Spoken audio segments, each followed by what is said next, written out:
देश की राजनीति और चुनाव व्यवस्था से जुड़ी इस वक्त की सबसे बड़ी खबर बिहार से निकलकर सामने आ रही है, जहां वोटर लिस्ट के विशेष गहन पुनरीक्षण यानी एसआईआर को लेकर सुप्रीम कोर्ट ने बेहद अहम फैसला सुना दिया है। सुप्रीम कोर्ट ने साफ कर दिया है कि चुनाव आयोग को वोटर लिस्ट की जांच और पुनरीक्षण यानी एसआईआर कराने का पूरा संवैधानिक अधिकार है और इस प्रक्रिया में किसी तरह की कानूनी खामी नहीं पाई गई है। इस फैसले को चुनाव आयोग के लिए बड़ी जीत माना जा रहा है, क्योंकि पिछले कई महीनों से विपक्षी दल और कई सामाजिक संगठन एसआईआर प्रक्रिया पर सवाल उठा रहे थे। सुप्रीम कोर्ट की पीठ ने कहा है कि निष्पक्ष और पारदर्शी चुनाव लोकतंत्र की सबसे मजबूत नींव है और अगर मतदाता सूची में फर्जी या अयोग्य नाम मौजूद रहेंगे तो चुनाव प्रक्रिया प्रभावित हो सकती है। अदालत ने अपने फैसले में कहा है कि चुनाव आयोग ने अपने अधिकार क्षेत्र के भीतर रहकर काम किया है और उसने संविधान या जनप्रतिनिधित्व अधिनियम का उल्लंघन नहीं किया है। अब जरा समझते हैं आखिर पूरा मामला क्या था। दरअसल बिहार में चुनाव आयोग ने वोटर लिस्ट की विशेष गहन जांच शुरू कर दी थी। इस प्रक्रिया का मकसद था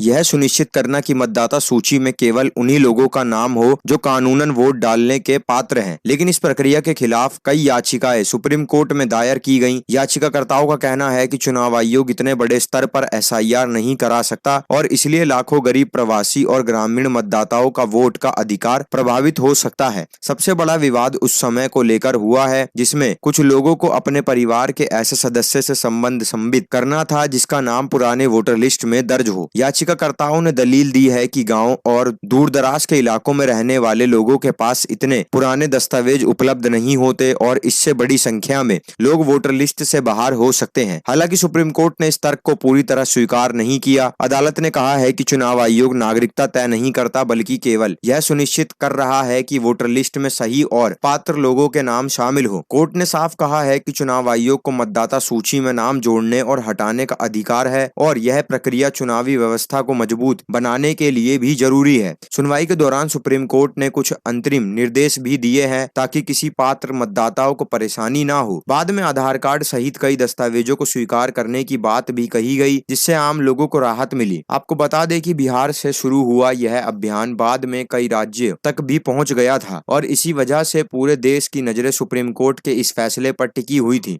चुनाव आयोग लगातार ये कहता रहा कि अगर वोटर लिस्ट शुद्ध नहीं होती तो निष्पक्ष चुनाव कराना मुश्किल हो जाएगा। आयोग का तर्क था कि फर्जी नामों को हटाना लोकतंत्र को मजबूत करने के लिए जरूरी है। अब सुप्रीम कोर्ट के फैसले के बाद साफ हो गया है कि एसआईआर प्रक्रिया आगे भी जारी रह सकती है और चुनाव आयोग को इस मामले में कानूनी समर्थन मिल सकता है। वहीं दूसरी तरफ विपक्षी दल अब इस फैसले के बाद अपनी आगे की रणनीति तैयार करने में जुट गए हैं, क्योंकि आने वाले महीनों में कई राज्यों में विधानसभा चुनाव होने वाले हैं और ऐसे में वोटर लिस्ट का मुद्दा राजनीतिक रूप से काफी अहम माना जा रहा है। फिलहाल सबसे बड़ा संदेश यही है कि देश की सर्वोच्च अदालत ने चुनाव आयोग की कार्रवाई को संवैधानिक और वैध माना है। अब देखना होगा कि इस फैसले के बाद देश की राजनीति में क्या नया मोड़ आता है और आने वाले चुनाव पर इसका कितना असर पड़ता है। अब इस फैसले को कैसे देखते हैं? क्या चुनाव आयोग की यह प्रक्रिया जरूरी है या इससे आम मतदाताओं को परेशानी हो सकती है? अपनी राय हमें कमेंट करके जरूर बताएं। वीडियो पसंद आया हो तो लाइक और शेयर करें।